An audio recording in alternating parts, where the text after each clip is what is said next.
I bet you didn't know there's a place where Kentucky football and basketball fans unite. Welcome to Blue Breakdown. Whether you bleed blue or just love a good game, we've got the latest stories, hottest takes, and a whole lot of hometown pride. Hit play and join the conversation. This is your home for all things Kentucky sports. Welcome in, everybody, to the Big Blue Breakdown, episode number 31 here on the podcast. I'm your host, Jackson Thurman, and today we have with us... Guys, Clay. Just go and talk about your podcast real quick and what you do, and in this video and stuff, and in the Spotify, I will give your link to your podcast and your Spotify as well, so they can come listen to your podcast. Well, the personal one kind of took a back seat for a little bit. I'm actually working with Great Crossing Athletics, Great Crossing in Georgetown, and so we're running a athletics podcast. So it goes basically whatever sports are in season. So right now I'm doing football and doing what's the other football sport? I totally blanked. Football, basketball. Wait, what'd you say? Soccer. There you go. Okay. Soccer. Okay. Yeah, girls and boys soccer. So that's what we're rolling right now. Obviously, coming off a state title, we're trying to keep the basketball rolling. But Great Crossing, by the way, if people are listening, is where Malachi's from. Yeah, we'll get to that in a minute. But yeah. So I mean, football is my favorite sport. So we're trying to roll that right now. We have a really good group. We got to the semifinals of 6A last year, and so we're just trying to run it back one more time. This senior group's going to be really heavy. So. Awesome. So in this video, we are particularly going to be talking about football. Obviously, a lot of news surrounding the football team as of recently. We will jump into all that stuff. I know there's a lot of negatives right now around the Kentucky football program and a lot of what-ifs, but today we really got some big news, especially for the future. And we will talk about that here in just a second. But again, thank you so much for being on here, Kaz. But we can go hop into. Well, I know. I think my last episode was a preview of the college March Madness game, and I wasn't able to do a post game of that because I believe I was vacation or I was something. Obviously, we lost to Tennessee, but I thought a very successful season, first year for Mark Pope. So with that grandpa point guard, right? Yeah, Zakai Ziegler. That grandpa. Yeah. But his fifth year. Yeah, he's trying to get another year, which is crazy to me. He finally shut it down. He's going to play with Detroit in the summer league. So. See, something else, dude. Something else. But yeah, ever since then wasn't really much to cover. Obviously, now I am getting back into football, and we're gonna get back into covering football. We're gonna throughout the summer here, leading into football season, we're gonna break a lot of things down, roster, numbers, and everything of other SEC teams as well. So we can go ahead and jump into obviously the big news. I guess the negative news, as people like to say here. I think, is Cass having a little camera trouble here? There we go. He's back on here. Sorry. No, it's okay. Okay, so let's just go ahead and jump into the big news here. Vince Marrow is gone now to Louisville. He has switched up from Kentucky to Louisville. He is now going to be the general manager of the Louisville Cardinals.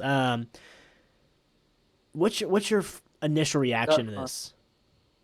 Well, my first reaction is I think, which I know he said this for the last few years, I think Stoops is really on the hot seat this year. Really on the hot seat.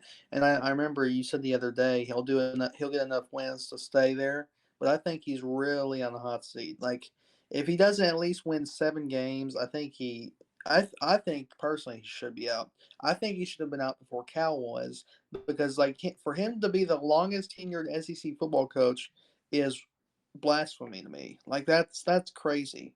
Just because, like, he's had a few good classes here and there, but really the only great or over average team we really had was the 2 years with Levis. I felt that we really excelled. Yeah, I think a big reason why he's staying around is I think he has a great relationship with Mitch Barnhart. I think that's the first thing. And he really did bring us up from the bottom. Like we were rock bottom in the SEC with Joker Phillips and stuff. And he came in, he slowly built the program up. Finally got us to we were winning. I think we had won or made it to a bowl game like 8 years in a row or something, and broke that last year. We had won four of them in a row at one point, I think. Um, and we had the 2018 season, a 10-win season, go to the Citrus Bowl, beat a really good Penn State team. And then 2021 with Will Levis, as you mentioned, beat Iowa. That team was ranked, I think, second in the nation at one point in that season. But and I think we got up all the way to like seventh, I think nationally ranked. Um, and the last couple of years, we kind of fell down to 7-6, and we had reached a new point where we wanted to take that next step. Like we seen what we could do. Like we made it to 10 wins, and now I think we wanted more. And I just think the last couple of years, average seasons, making bowl games still, just wasn't going to cut it for the fan base. And then you have that horrific season last year. So I think he is on the hot seat. I think this loss, especially in the summer, makes it worse. But something to me that I don't know, it may just be a coincidence. We brought in um, 12 new guys, 12 new pretty good recruits right after Vince left. The only guy that we lost was the four-star offensive lineman from Strickland, I think. I think his name, yeah. Yeah, And yeah, we lost him, but I think. Oh, sorry, I didn't mean to cut no, you go off. ahead. I think like another thing you think about too is like our quarterback that we had last season. He doesn't even. He retired. Like he's on the couch. Okay, that's number one. Yeah, I think. I think a big loss, which I know we debated about this a lot off camera, but like we lost our best receiver to me, and then we lost our we lost our top two receivers. But like yeah, I think losing Barryon was a big loss to me, even though we have mixed opinions. Just because I think that he brought a lot to the table. Dane did too, but like I feel like he's gonna have a massive impact. Like both those guys brought so much, definitely in like big situations yeah, that Brock or Cut or whoever was back there could throw to. Another thing is like Gavin. Whenever Gavin came in the game, everybody and their mama knew he was going to run the read option. It was every single time.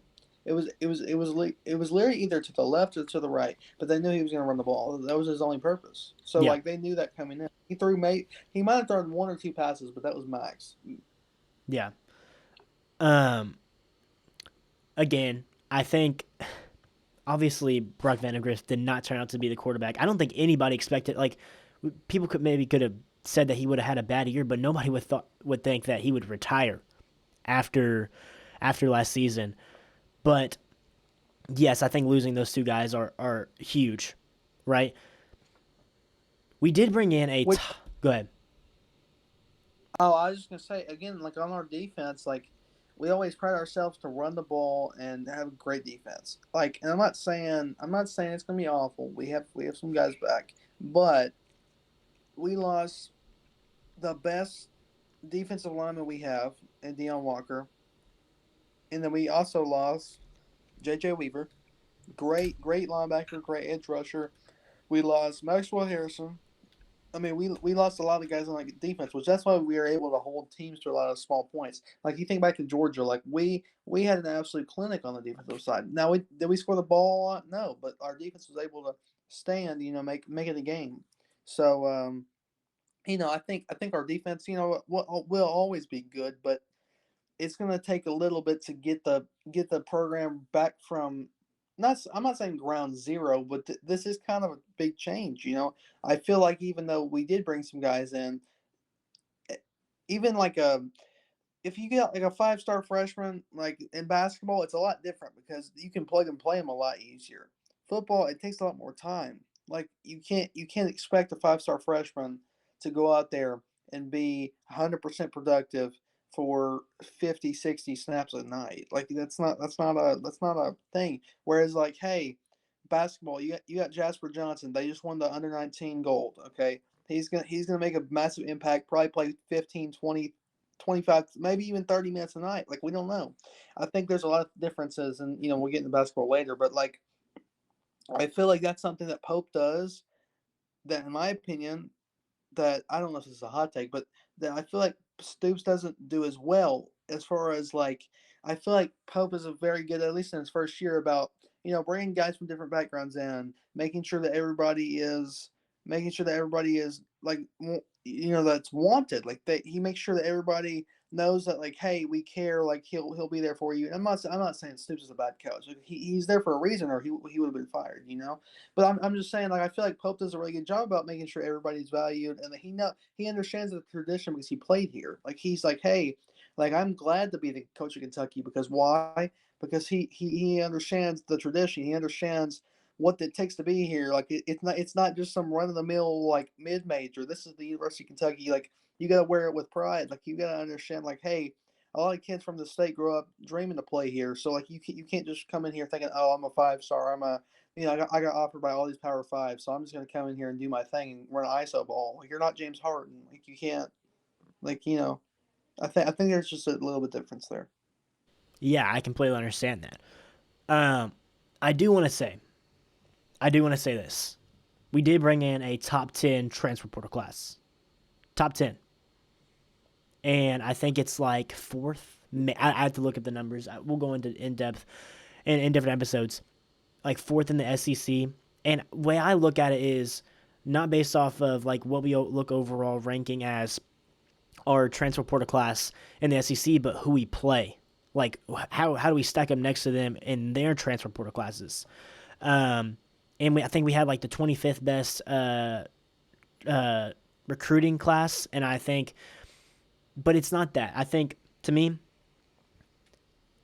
the defense is going to be good. I think we brought the guys in. I think we have like one of the top defensive linemen coming in, and David Gusta from Wazoo, Washington State, McQueese Grace from FC. It was FCS school, but he's like a top edge rusher, and Cameron Olds from Kent State.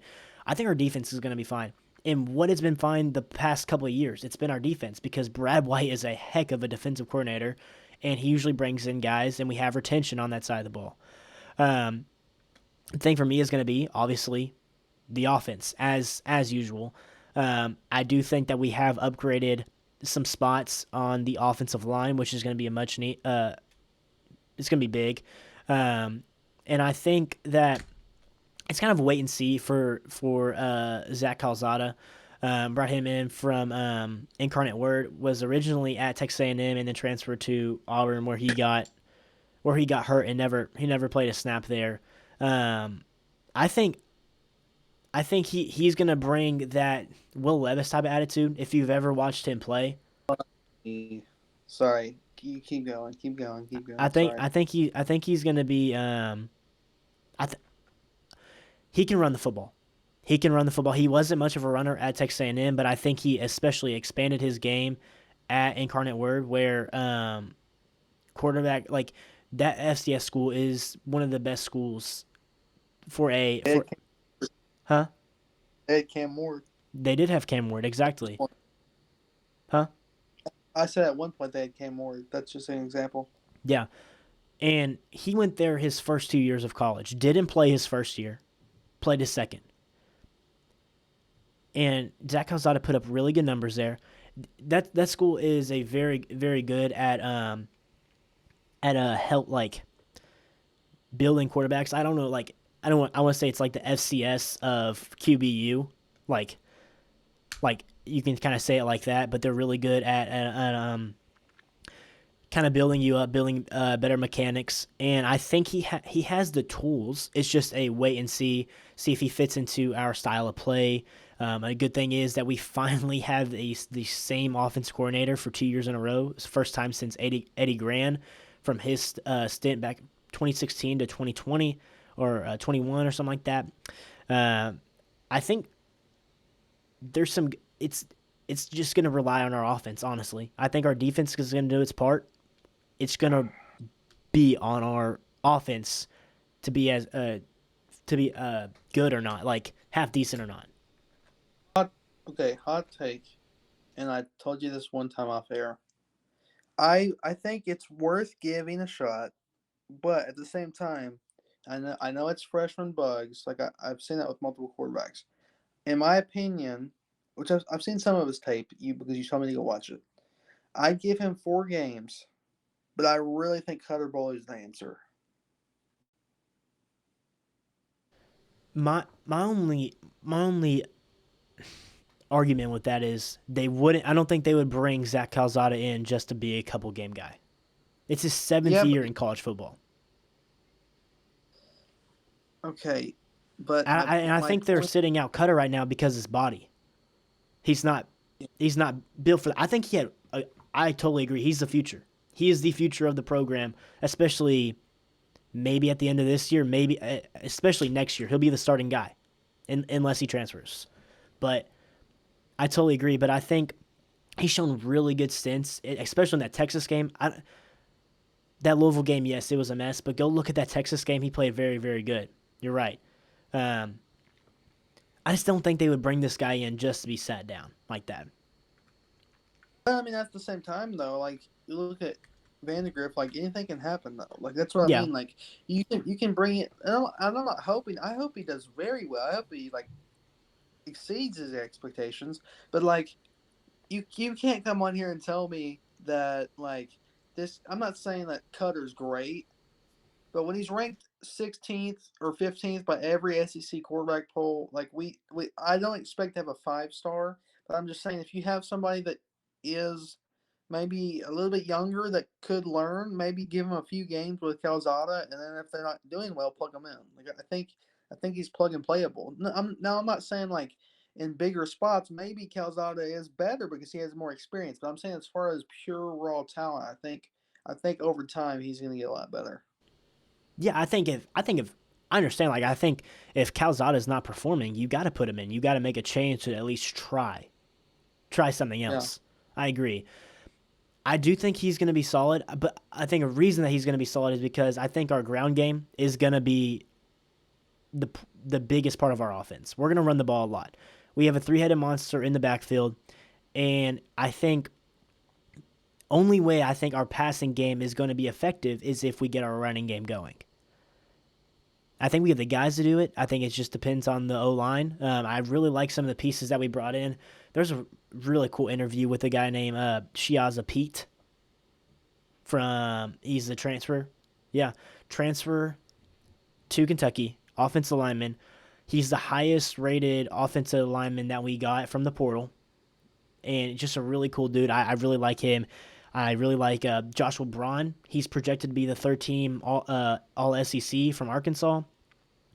And we bring back a couple of guys like Jalen Farmer and such. But it's really going to come down to um, the offensive line, I think, and Zach Calzada. And I think we have solid pieces on the outside, like Kendrick Law and Jamori Macklin. It's just, can we distribute it to them?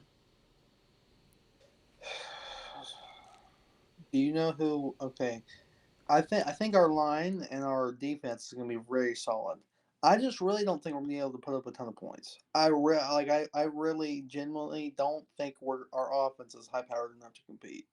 Like, and that's not me being like negative. I think Kendrick Law was a heck of a pickup, but like, every team's going to double him because they know that's their one deep threat they can actually like catch like in like high coverages. Like at Bama, he was not looked at as much because they had Ryan Williams.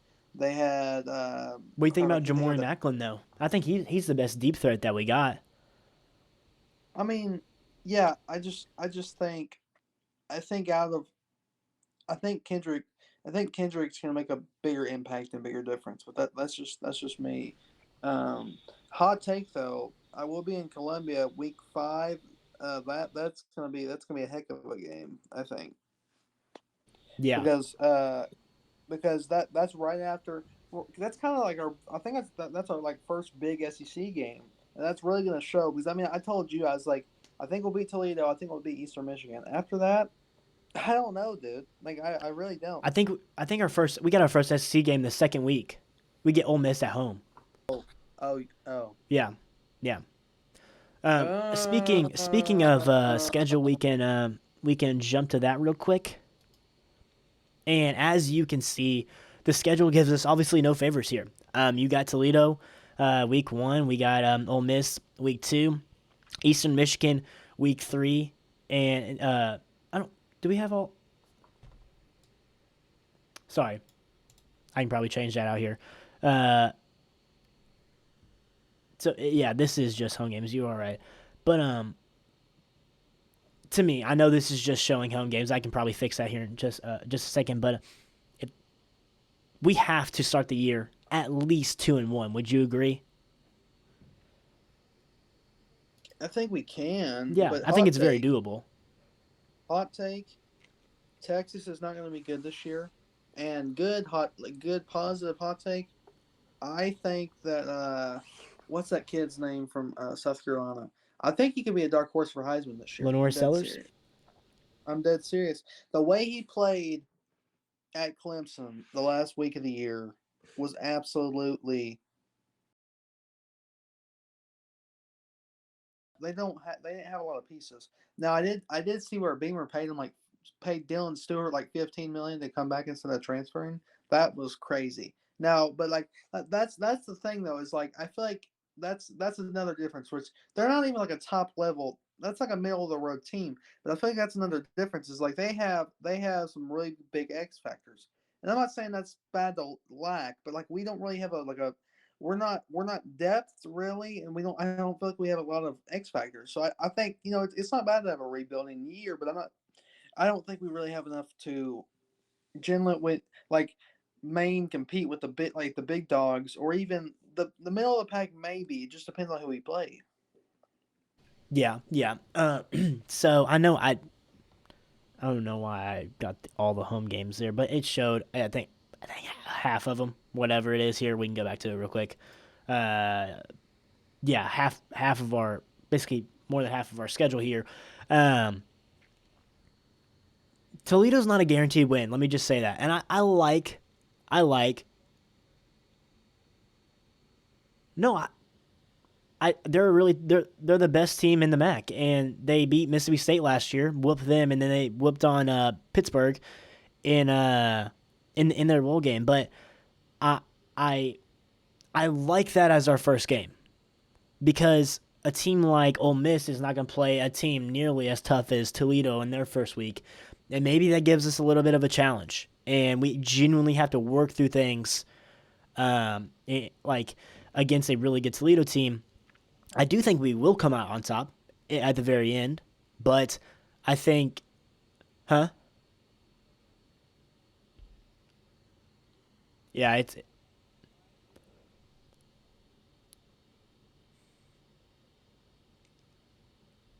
not going to be easy. And you said Toledo, anyways. Um, I think we'll be Toledo. Wait, can you pull that back up so I can see it real yeah, quick? Sorry.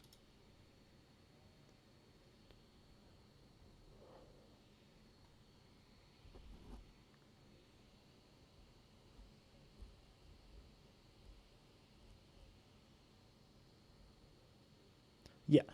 I think it depends on how our season's going. Like, there's a difference between going uh going 5-7 and being competitive, like in some of the like games, like man, this really isn't a pushover team, almost like a Vandy like last year. You know what I mean? Like they fought with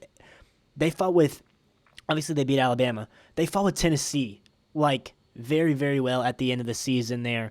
Um, I think I think if you were to give out a total number of wins here, to me, to have Stoops back next year for Mitch Barnhart, I think he's got to get to 5 to 6 wins, and I think that's it. I honestly Yeah. do because his buyout is too much. Yeah, I agree. Yeah. So I know that's just a little catch up here on just what we our kind of basic thoughts around Kentucky football and the state of it right now. I will dive into a ton of more things like who we got and everything, and really just give us a baseline. But this is just a start and really a catch up episode here. Um, I think we're a 4.5 over under. Well, we're projected 4 wins, so Yeah, yeah.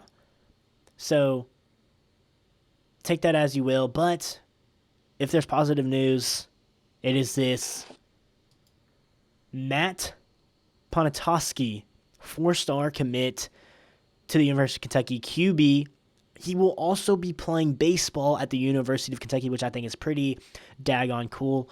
This guy's a big pickup. He is a humongous pickup, and I am so excited to have him at Kentucky. And this is a guy that will type of guy that will change your program. He is that big of a commitment. He was at the believe he was at the Elite 11 quarterback thing, like the competition thing. I think he was there. This guy is huge. I think he's ranked as top 8 QB in the class. That is a big get and a like very very big get. What are your thoughts on this one, Cass? well, I mean, again, I think you talking about dual threat, like that's a guy that can play. Playing at that high level, a lot of guys will go to pick one. I think that's a big separation. Like he's like, hey, I'm not scared to go out and play two sports. I feel like that's something that most guys wouldn't want to or be able to do. So I think that's really sick that he was able to do that. I think again though, like that's the only thing about getting so many young quarterbacks is like um, you're gonna have to sit behind Cutter. Well, at least in my opinion, he's gonna have to sit behind Cutter Boley for a year. What? Well, he'll be a junior, right? Or sophomore? Yeah, he'll be a junior now. I think he played too many games last year to be a Red shirt. yeah. Okay.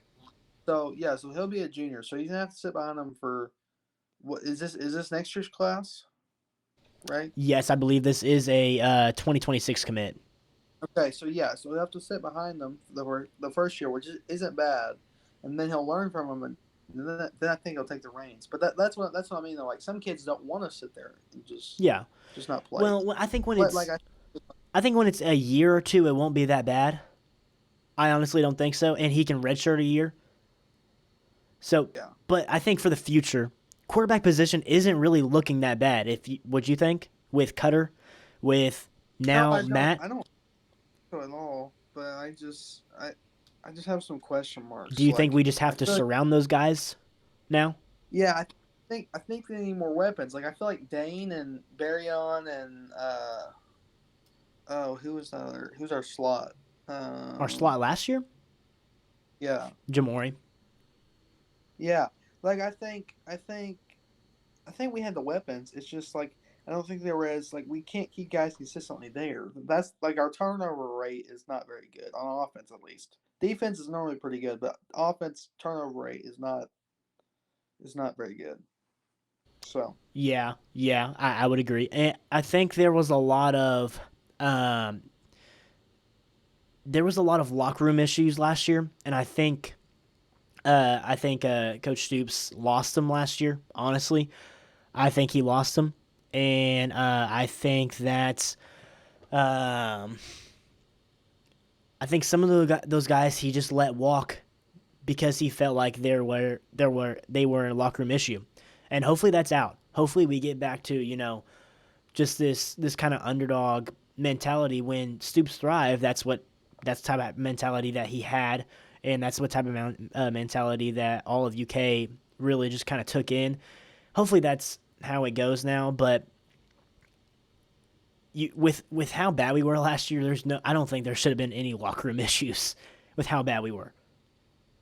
no, I mean I think just generally like the team going into that, I feel like they should know like, hey, we're not going to be competitive, but like at least try to improve. I feel like that's a big thing. Like if you know you're not going to compete for a championship, like just try to improve day by day, week by week, practice by practice, each rep get in and just try to improve. I think that's the biggest thing going into this year. definitely with a lower expectation. But I think in general, like Kentucky football is in a decent spot. Yeah, yeah. I think moving forward as well.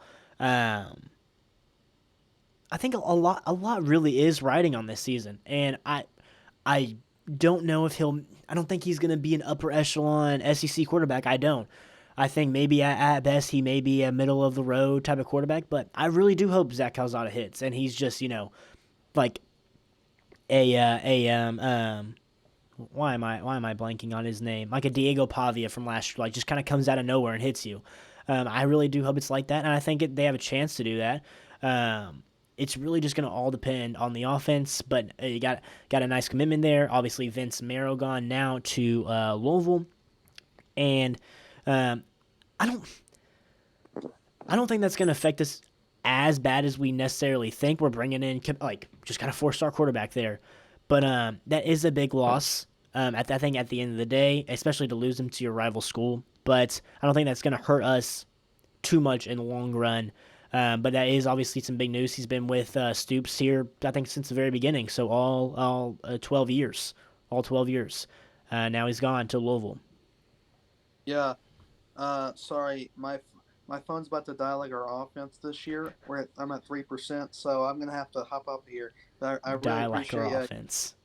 you letting me come on. Well, I don't have any keys. Okay, my chargers are on a low dispense right now. Okay. So Well, this was about the time that I was going to wrap up the show. I think we covered everything here. sorry, but I appreciate you letting me hop on and Well, thank you I'll be for bringing hopping on here. Alrighty. This was, I think, episode 31. I think like I said in the very beginning, it's just kind of like a review for the Cats. Thank you to Cass for hopping on the podcast in this one as I try to get this here. There we go. And I think so. The Vince Merrill thing, I think it's gonna affect us as much as we think. A lot riding on this 2025 football season, especially for head coach Mark Stoops. I genuinely think if we didn't go 4-8 last year, people would be saying a lot of more positive things about this group that we have, and they're not really looking at our group. They're not. I think they're just looking at what we had last year, and they're looking at that we brought in an FCS quarterback. Little do they know, Cam Ward went to Incarnate Word. He was the number 1 pick in the NFL draft. We're going to dive deeply into the Cats moving on from here on out for football, especially. And we get big recruiting news like this for Kentucky football and basketball. Obviously, we cover both on here. So glad to be back here doing a episode, rolling now once more again, like as we did in the basketball season. Thank you guys so much for hopping on here. And thank you for the cast one more time. I will link his stuff in the description of the video. Thank you guys so much for tuning in to the Big Blue Breakdown.